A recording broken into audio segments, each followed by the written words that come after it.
Di ba nga, sama-sama, parang ang hirap-hirap. Ano yun? Di mo iniisip may nag-aantay sa'yo? Eh, sorry naman talaga.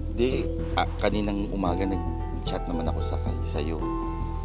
Promise. Lagi kong gustong pakita yung best ko sa'yo pagkasama kita. Pero bakit sa amin lahat kay Lassie, ako yung madalas mong napapagalitan. Pero Di ba valid yung point ko? Di ba valid yung nakakainis yung ginawa mo kahapon? yung kahapon, hindi kagabi talaga, promise ate. Ang tagal na natin hindi nagkakasama lang tayo sa trabaho.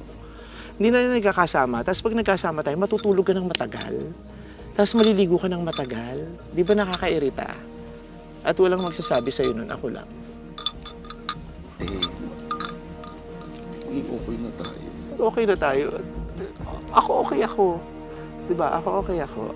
Kaya gusto ko lang ma-develop mo yung pakikisama. So yun ang dahilan kung ba tayo kita mapanaginipan. Dahil naiinis ako sa'yo.